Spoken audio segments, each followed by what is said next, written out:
Noite a todos. A gente aceitou com muita alegria, né?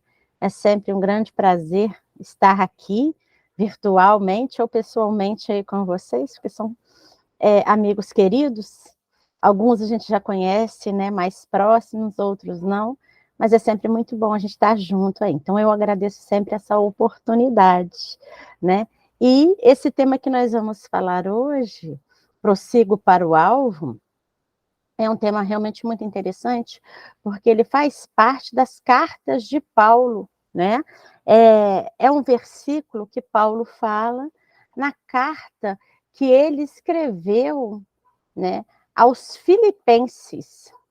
Então, está lá no capítulo 3 dessa carta, né, no versículo 14. E esse é só um pedacinho, tá, gente? Porque o versículo mesmo, ele fala um pouco mais do que isso. Ele fala, deixa eu pegar aqui para a gente ver. Prossigo para o alvo, pelo prêmio da soberana vocação de Deus em Cristo Jesus. Né? Então, a gente vai pegar só um trechinho do que Paulo falou para a gente poder ir refletir. E antes da gente iniciar, né, essa reflexão, a gente vai falar um pouquinho dessa carta que Paulo escreveu aos Filipenses, né? Ele escreveu essa carta quando ele estava preso, porque ele estava preso em Roma, né? Surgiu aí uma dúvida pelos estudiosos e tudo. Ele estava preso e ficaram na dúvida de onde seria, né? Que teria partido, quando Paulo teria escrito. Mas, devido a algumas informações, né, que vieram posteriormente, eles viram que foi escrita quando ele estava em Roma, porque Emmanuel ele escreve, né, uma mensagem e cita, falando dessa carta aos Filipenses. Então, quando Paulo redigiu essa carta, ele estava preso em Roma. E essa carta, ela é importante, né? Ela tem um olhar assim mais pessoal de Paulo, porque ele fala das dificuldades dele, né? São temas particulares, íntimos, que ele aborda, falando aí das dificuldades que ele teve na sua caminhada, né? Ele fala também para que a gente não perca a nossa fé. Ela tem 4 capítulos, e nesses capítulos, né, dividido, né, em 4, são 104 versículos. Então, ele fala que é para a gente permanecer, mesmo com as dificuldades, firmes na nossa fé, né? Termos humildade para reconhecer os nossos erros, para a gente não reclamar, né, dos sacrifícios que a gente faz para que a gente vá se melhorando.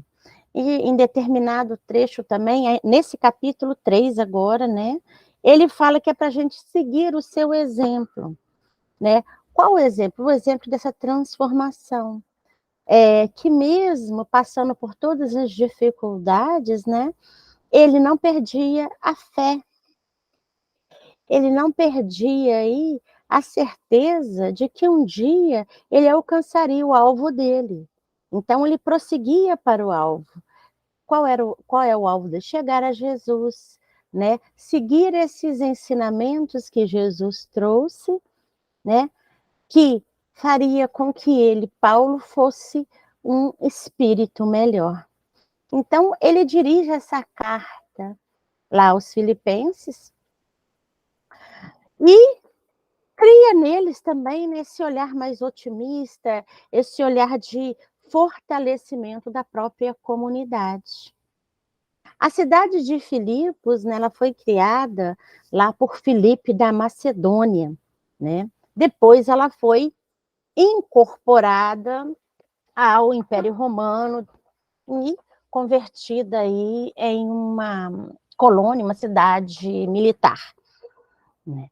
Então, Paulo, ele foi a Filipos uma vez, mas ele fundou a igreja, né, lá em Filipos, na sua segunda viagem. E essas cartas que ele escrevia, não só a Filipos, mas a Tessalônica e a tantas outras, né, ele escreveu no momento em que ele tinha que dar assistência a essas igrejas que ele tinha fundado, só que ele já não tinha mais aquele vigor, e ele sabia que ele não poderia estar em todas elas, né? Isso está aí no livro Paulo Estevão, tem um capítulo lá que chama as Epístolas. E foram chegando informações, né, de que as comunidades elas estavam tendo dificuldades, precisavam do amparo, e eles chamavam Paulo. Então, uma determinada noite, depois que se terminou, né, a conversa evangélica, que eles falaram dos ensinamentos de Jesus, e ele estava sozinho, né, numa casa, ele começou a chorar e a orar pedindo um amparo, uma luz, porque ele também já não tinha tanta idade, né? Já era mais velho. E hoje em dia, né, é muito mais fácil, apesar de em muitos momentos ser cansativo para a gente, nós temos aí carro, ônibus, o que for para nos levar. Naquela época, eles iam a pé e quando tinha um cavalo, né, o que não era muito comum, porque o cavalo era para os nobres, para aqueles que tinham condições financeiras, e quando Paulo assumiu aí essa posição de divulgador dos ensinamentos de Jesus, ele passou a se sustentar pela sua profissão, né, de tecelão.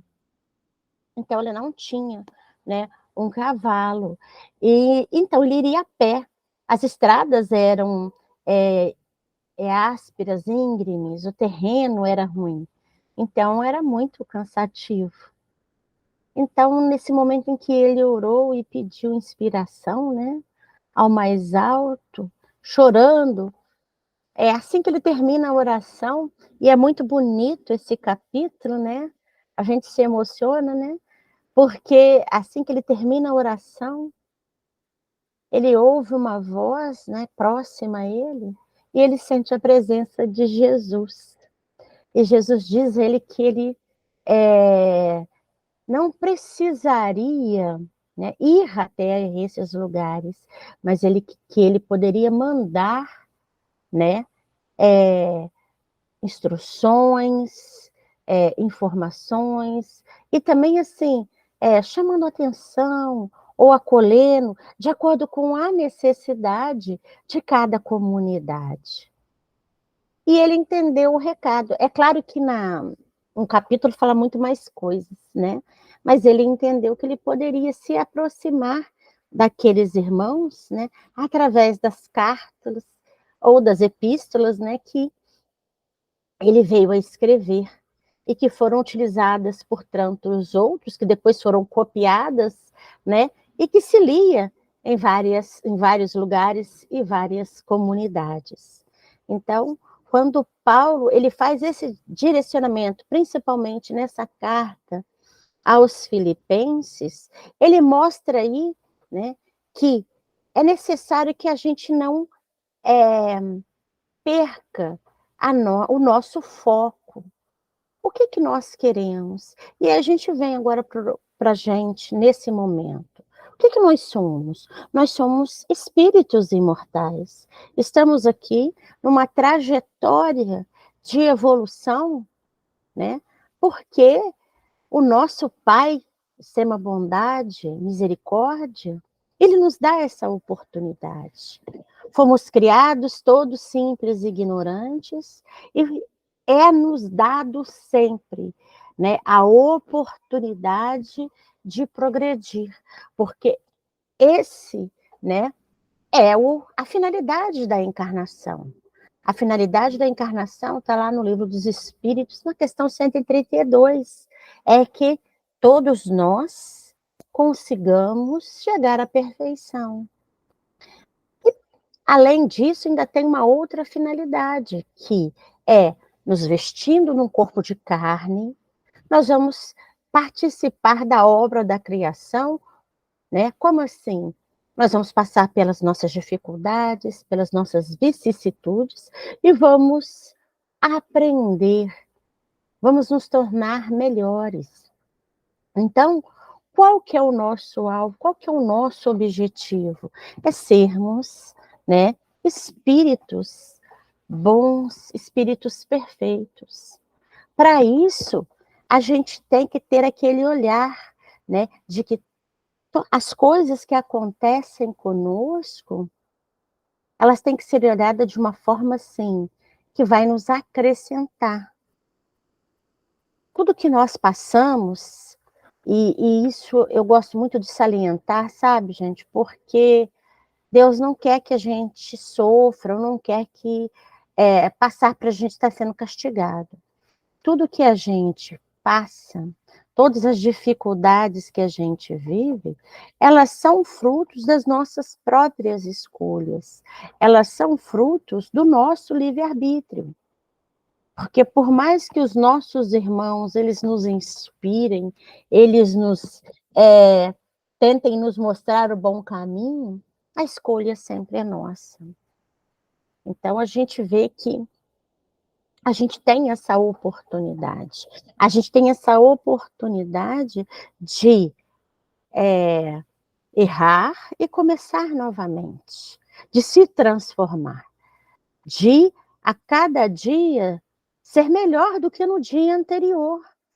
Para isso, a gente tem que se esforçar, a gente tem que entender que nós somos, né, assimilar isso de uma forma, porque a gente ainda não assimila que nós somos espíritos imortais e que estamos imperfeitos, que nós vamos caminhar aí para a evolução. E a nossa dor vai ser maior ou menor, dependendo da forma como nós vemos as leis de Deus, como nós interpretamos e vivenciamos essas leis. Porque a gente pode ter todo o conhecimento do Evangelho, a gente pode ter todo o conhecimento da doutrina espírita, mas se eu não pegar esses ensinamentos, esse conhecimento e colocar na minha caminhada e vivenciar, não vai me adiantar nada. Eu vou estar perdendo aí um tempo muito valioso, um tempo em que nós somos colocados para que a gente aprenda a ser mais misericordioso, amar mais o nosso irmão. É claro que tanto Jesus, né, que veio há 2023 anos atrás, né, um pouco mais ou um pouco menos, porque nós temos aí uma diferença nessas datas, ele sabia dessa nossa dificuldade, ele sabia que nós tínhamos, né, que ir caminhando devagar para entender o que ele vinha nos trazer. Mas a sua principal função naquele momento, a sua principal era vir nos mostrar que nós somos filhos amados de um pai que não castiga, de um pai amoroso. Que nós teríamos sim dificuldades nesse entendimento. Por isso que ele nos prometeu aí, né, o Consolador prometido, né, que nos faria lembrar de tudo que ele nos tinha dito e muito mais. Então, esse Consolador prometido, né, essa doutrina que vem aí nos esclarecer, né, vem clarear muitos dos entendimentos que ele nos trouxe, né, dos seus exemplos, das suas falas, para que a gente, já atualmente, com um desenvolvimento intelectual melhor, uma capacidade de discernimento maior, né, a gente possa aí ir entendendo os seus dizeres e o que ele veio nos mostrar. Mas ele tinha essa misericórdia conosco, ele tinha todo esse amor e esse carinho, Talvez seja difícil para a gente entender isso, né? Como foram para os apóstolos naquela época também, quando eles esperavam que Jesus reagisse quando ele foi preso. O próprio Judas achava que Jesus iria reagir a isso. Por isso que ele tentava aí agilizar, né? Ele achou que seria uma forma mais rápida de Jesus construir o reino de Deus. Só que ele achava que esse reino de Deus era um reino material. Ainda não estava amadurecido nele que esse reino de Deus está dentro de nós e que é uma construção pessoal, né? Eu costumo dizer que é uma transformação moral íntima, né? Por que íntima? Porque ela é de cada um. Eu, Dircineia, não posso me transformar nem pela Maria José, nem pela Márcia, né? Nem pelo Carlão, nem pela Denise. Cada um de nós vai fazer aí a sua transformação. Vai ter que despender aí os seus próprios esforços para que isso aconteça. Só que a gente tem que ter esse olhar que Paulo teve nessa carta. E aí, se vocês quiserem, eu convido vocês a lerem, né? Todas as cartas de Paulo, elas nos trazem mensagens que a gente pode aí colocar no dia de hoje, colocar na nossa caminhada. Aliás, né? Não só Paulo, mas todo o evangelho de Jesus, ele é atemporal. É por isso que a gente está sempre lendo, estudando, e a gente consegue colocá-lo no nosso dia a dia. Então, nessa carta, a gente vê que Paulo fala para a gente seguir o exemplo dele. Qual o exemplo? O exemplo da transformação.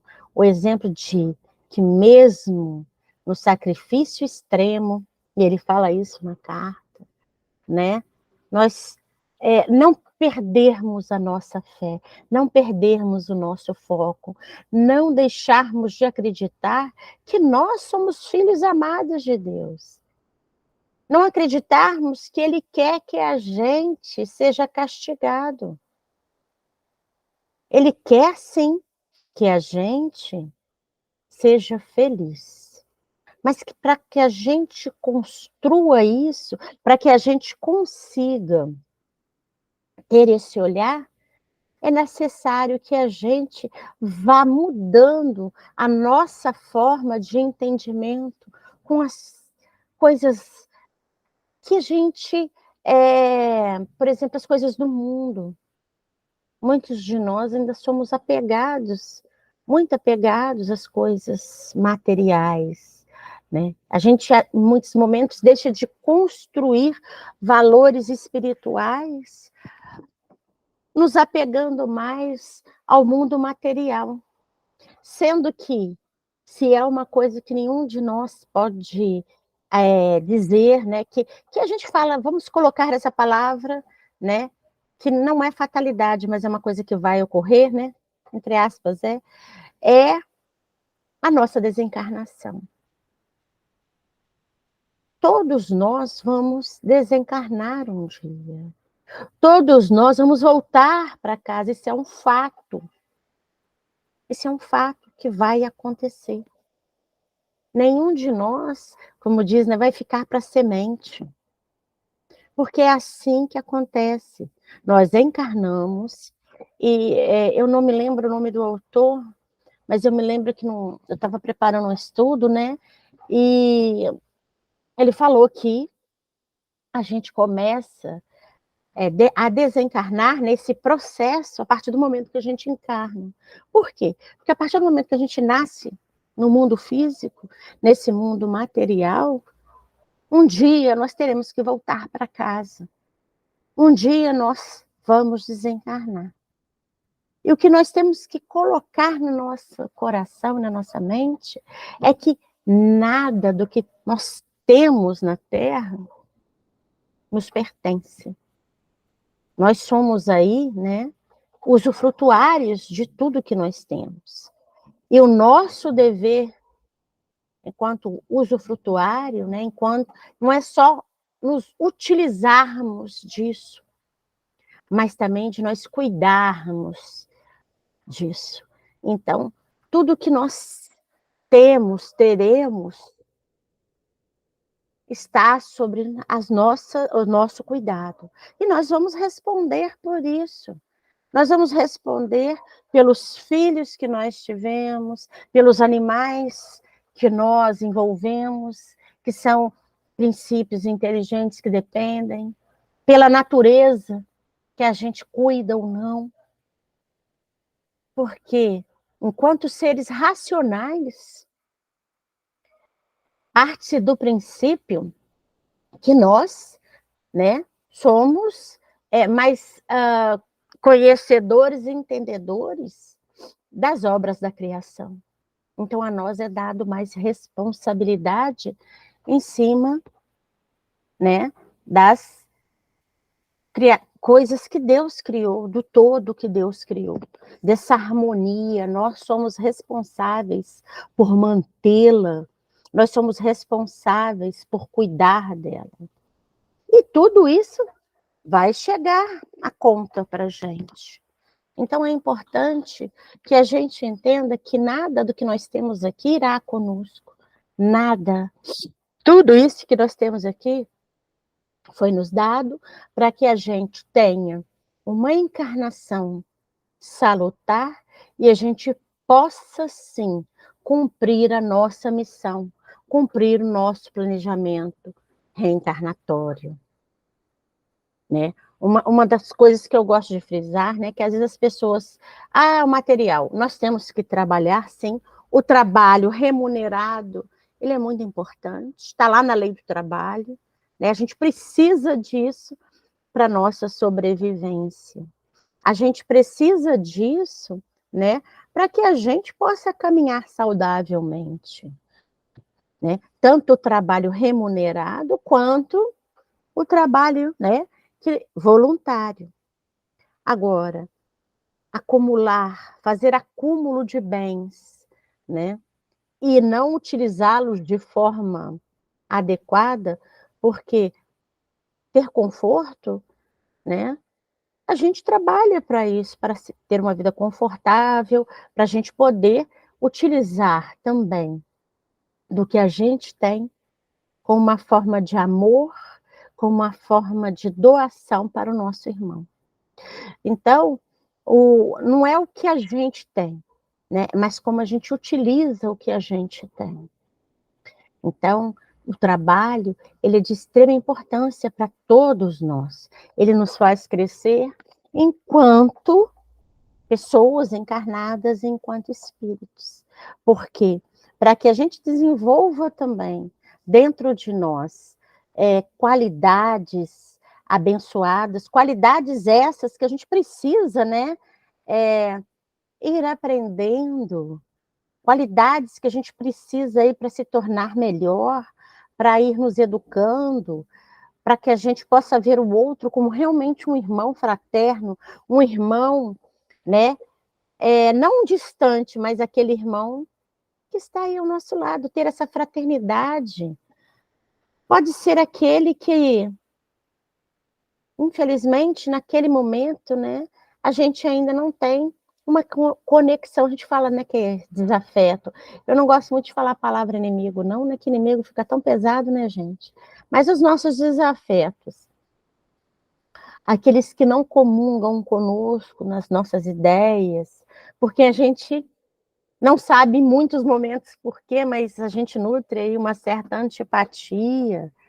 Então, construir com relação a esses irmãos também, mesmo que não da forma com aqueles com quem nós temos simpatias, né? No capítulo 12 do Evangelho segundo o Espiritismo, amai os vossos inimigos, é nos falado isso, que Deus sabe, Jesus também entende que a gente não vai conseguir amar um desafeto da forma como a gente ama alguém que é afeto nosso. Ele sabe disso. Por quê? Porque nós ainda temos uma grande dificuldade com relação a isso. Mas a gente vai dando os primeiros passos. Não desejar o mal para esse irmão, desejando que ele seja feliz aí na sua caminhada. Orar por ele. Orar para que ele consiga, né, não só ele, mas também a gente, né, quando a gente ora por um desafeto, a gente ora para a gente também, para que a espiritualidade possa aí trabalhar esses sentimentos, né, que nos fazem mal, porque a gente sabe que esses sentimentos, eles nos desgastam, ter mágoa, raiva, né, ter a antipatia, se sentir mal num ambiente que aqueles de quem a gente não gosta está, isso faz mal, né? Isso nos desequilibra, isso faz com que a gente tenha males no corpo físico. Então, se a gente não trabalhar isso tudo, a gente vai aí minando o nosso corpo físico, né? Que é essa bênção que a gente recebe no nosso processo lá, reencarnatório, né? Processo que é feito, pode ser com a nossa participação, aí vai depender do nosso equilíbrio ou não, né? Mas a espiritualidade, o nosso Pai, sabe o que é necessário para cada um de nós, para que a gente consiga aí caminhar na nossa missão. E essa missão, né, que todos nós temos, né, e a gente não precisa aí achar, né, que missão é só Chico teve que escrever tantos livros. Não, todos nós viemos com uma missão. Afinal, a finalidade da reencarnação não é a gente chegar à perfeição, então. A missão de cada um de nós é sermos melhores, é tentarmos domar as nossas más inclinações. A missão de cada um de nós é nos ressarcirmos aí com as leis de Deus. Leis essas que em algum momento a gente foi contrário, agiu de uma forma equivocada, fizemos escolhas, né, que não foram felizes. E aí a gente tem a oportunidade para que a gente venha aí tentar melhorar isso, tentar criar um relacionamento melhor com o desafeto, mesmo que não seja de amor, né? O que no primeiro momento ou no segundo, dependendo do grau aí de dificuldade de relacionamento, de males que fizemos um com o outro, a gente não consegue. Mas se nós formos de uma forma vagarosa com esse intuito, né, orando e criando dentro de nós, né, um sentimento mais ameno com relação àquele irmão, a gente vai conseguir, pelo menos nessa encarnação, criar uma ligação de respeito. Mas nós temos que nos esforçar para isso. Algum de vocês pode estar pensando assim, mas e se eu faço isso e o meu inimigo não faz? Gente, a gente responde pelo que a gente faz. Não está escrito lá no Evangelho, a cada um segundo as suas obras? Se eu tenho essa intenção, e se eu realmente me esforço para isso, a gente tem que saber se a nossa intenção foi verdadeira. Vamos lembrar lá do Evangelho segundo o Espiritismo. Em todo o Evangelho, aparece várias vezes a palavra intenção. Então, a gente sabe que a intenção é o sentimento verdadeiro que eu imprimo naquele ato.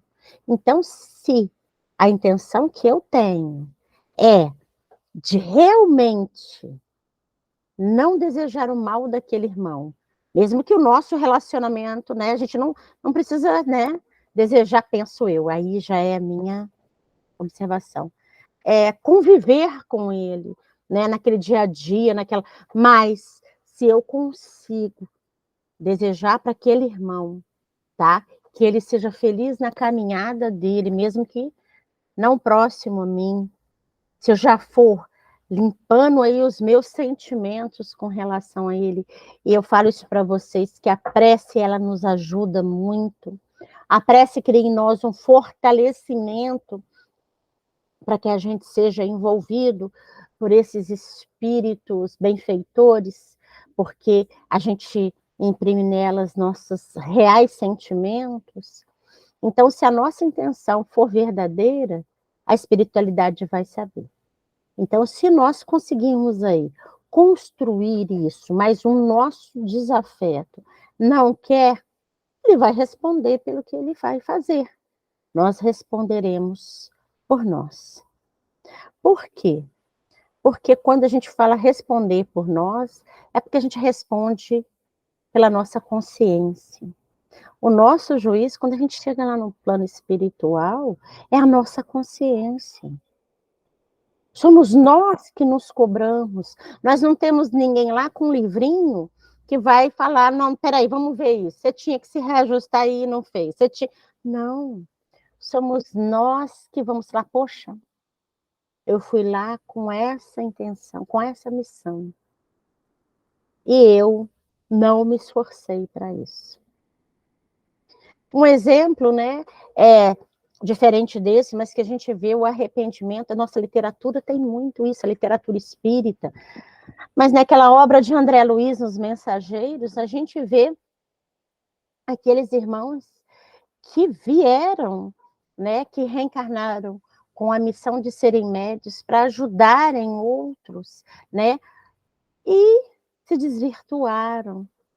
E aí a gente vê o sofrimento deles quando eles retornam para a pátria, né? E aí eles conseguem ter aquela visualização do que eles tinham programado e que eles falharam. Falharam em ajudar, falharam em se melhorar. E a gente vê o sentimento daqueles irmãos, né? A dor, né? As lágrimas, pelo tempo que eles perderam. Então, a gente sabe que o nosso Pai terá misericórdia conosco. Nós erramos, nós falhamos, vocês vão voltar novamente, meu irmão. Claro. Mas como a gente volta e quando a gente volta, aí tem um tempo. Porque nós sabemos que para que a gente reencarne novamente, nós temos que esperar aqueles outros com quem a gente tem aí que melhorar a nossa convivência. Então, é toda uma programação que vai ser refeita, né? É esperar o tempo daquele outro irmão, se ele ainda não reencarnou, ou daqueles pais que vão ser nossos pais que estão lá, vão ter que reencarnar para poder crescer para a gente. Então, é um tempo, é toda outra programação. É por isso que é nos falado que cada encarnação, ela é valiosa. E a gente tem que aproveitar o momento. A gente tem que aproveitar a oportunidade. Sabemos que nós não vamos conseguir virar espíritos, não vou nem falar espírito puro, mas o espírito, né, na segunda classe, né, espíritos bons. A gente pode mesmo se despir de tudo que a gente tem. Mas se a gente não mudar o sentimento, o olhar, os nossos pensamentos, mesmo que a gente entregue todos os nossos pertences, que a gente saia ajudando todo mundo, essa transformação, o próprio Jesus sabia disso. Ela é paulatina para que ela seja verdadeira. E a gente tem que aproveitar quando as vicissitudes da vida aparecem, para que a gente mude o nosso olhar. Quando as dificuldades, né, ou os desafios, eles surgem, eles vêm aí para nos incentivar a mudarmos a nossa conduta, a mudarmos o nosso olhar com relação àquele desafio. O que que eu posso fazer diferente? Porque a gente tem que entender que não adianta nada a gente querer um resultado diferente fazendo coisas iguais. Isso, isso não vai acontecer. Para que o resultado seja diferente, a gente tem que fazer coisas diferentes. A gente tem que ter um olhar diferente. E a gente consegue isso porque nós somos abençoados com essa doutrina que veio aí, né, nos clarear esses ensinamentos do Mestre. Quantos irmãos nossos não têm esse contato com a doutrina e não aproveitam? A gente também tem irmãos que conhecem a doutrina e que não aproveitam. Mas quantos não têm esse privilégio? Então, a nossa caminhada, ela vai depender da nossa vontade de mudar. Lá no livro dos Espíritos, né, na questão 919, eu não sei se eu já falei para vocês, né, mas são questões que eu gosto de repetir, que chamam a nossa atenção, porque Kardec pergunta à espiritualidade se nós podemos vencer as nossas más inclinações sozinhos. E eles falam que sim, desde que a gente se esforce para isso. Desde que a gente queira isso, né? Esforçar no sentido de lutar e trabalhar para isso. E eles ainda acrescentam depois, mas são poucos de vocês que o fazem. Então, né, a gente vê que a espiritualidade chama a nossa atenção, nós temos capacidade. Mas nós queremos sair da nossa zona de conforto, nós queremos abdicar aí de muitas coisas para que a gente consiga amanhã ir para a verdadeira felicidade, né? Porque nós queremos a felicidade imediata, a felicidade que o mundo, né, nos dá, que é a felicidade sem problemas financeiros, sem problemas de saúde, sem perdas de entes queridos, sem dificuldades de doença na família, outras tantas, né?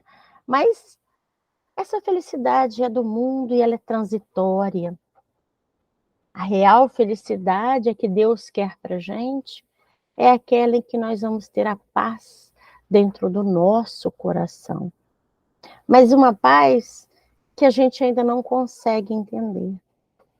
A paz e um amor que a gente ainda não tem capacidade no momento, né, de entender que é esse amor que fez com que Jesus viesse à Terra, né? Primeiro que ele é o co-criador, né? Ele criou todo esse planeta maravilhoso para a gente. E aí ele se preparou para encarnar, para vir nos trazer esses ensinamentos. E aí a gente fica pensando, né? Será que a gente faria isso hoje? Hoje? Ah, meu Deus, eu vou lá para o pessoal me tampar pedra? Ah, não vou se aquele pessoal não entende nada. Quantas vezes, né? A gente não faz isso?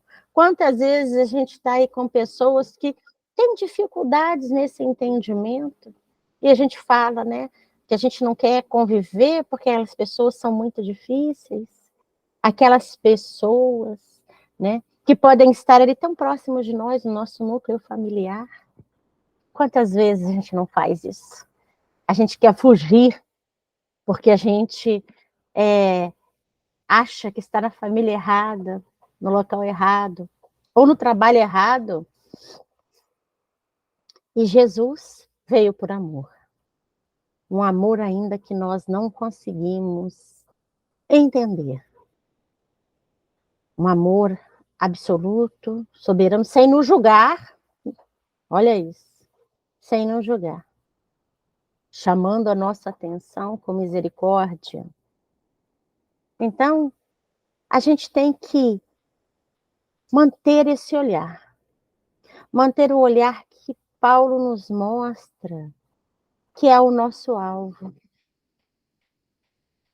Tudo, se nós formos olhar, né, no mundo se transforma, a natureza ela se transforma, tem as suas estações para que ela vá se modificando, se transformando, para que dê melhores flores, melhores frutos. O dia, nós sempre temos a noite e nós amanhecemos com um novo dia, uma nova oportunidade para que a gente possa fazer diferente. É como se nós, né, reencarnássemos cada dia, né, todo dia, porque lá no próprio Evangelho, falando sobre sonos e sonhos, né, quando eles falam que quando a gente dorme, a gente está fazendo um ensaio, né, para desencarnação. Então é como se a gente, quando a gente acorda, a gente tivesse um dia novo, nascendo novamente, para que a gente construa uma história melhor, para que a gente se construa melhor, com um olhar melhor. De extrema importância, saibamos nós que temos que domar aí as nossas más inclinações. Más inclinações essas que são características nossas de espíritos ainda na imperfeição. Então, guardamos dentro de nós intolerância, guardamos egoísmo, vaidade, falta de humildade, mas podemos fazer diferente. E é assim que Jesus nos mostra através, né, de tudo que ele nos trouxe. E Deus, né, através de toda a sua obra. A gente vê que as obras da criação, elas vão se transformando, né? Igual eu falei, né, das árvores, das flores, o dia que anoitece e amanhece. É uma forma de Jesus nos mostrar, de Deus nos mostrar, que isso é possível e que a gente consegue. Mas para isso, a gente não pode esquecer que nós estamos aqui nesse momento numa escola, que esse momento é um período de aprendizado para a gente. É como se nós, quando num plano espiritual, né, eu falo isso com, não vou dizer com as crianças, né, na evangelização, né, e falo na mocidade, na juventude também, né. É como se nós, quando estamos lá no plano espiritual, a gente está lá estudando do lado do professor, todo ali amparadinho, está com dúvida, vai perguntando. Só que aí a gente tem que fazer a prova para a gente ver se a gente conseguiu realmente assimilar aquilo. E a gente encarna.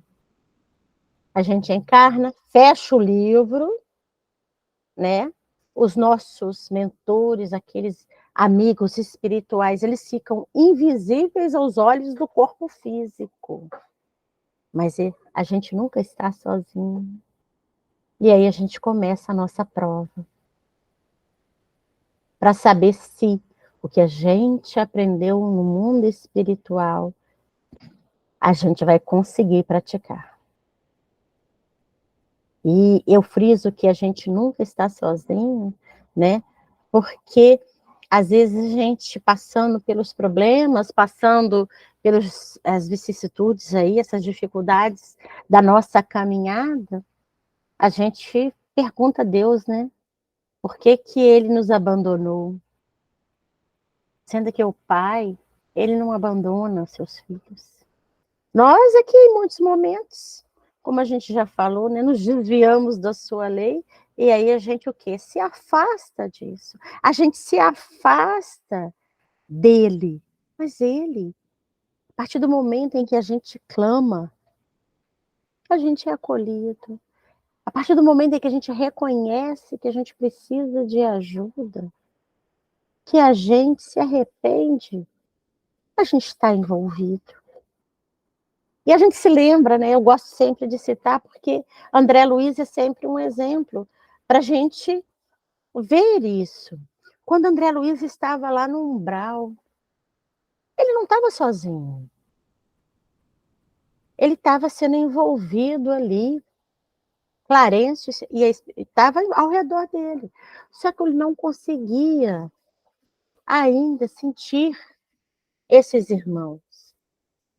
Ele ainda não conseguia ainda entrar naquela sintonia verdadeira. Talvez porque ele não entendesse a sua real situação. Talvez porque ele ainda não tivesse, né, refletido sobre o que ele tinha vivido, o que ele tinha feito. E aí, depois de um determinado tempo, né, no livro fala 8 anos, mas eu já ouvi falar que pode ter sido mais ou menos, porque a sensação de tempo ela é diferente, mas independente do tempo que ele ficou lá, que serviu para ele de reflexão, em determinado momento, ele faz uma prece mal, né? Assim, uma prece que ele não se lembrava, ele mesmo fala das palavras, mas ele imprime naquela prece um real sentimento de que queria ajuda. E nesse momento, ele consegue ser acessado por Clarencio. Clarencio e aquela espiritualidade que estava ali aguardando por ele,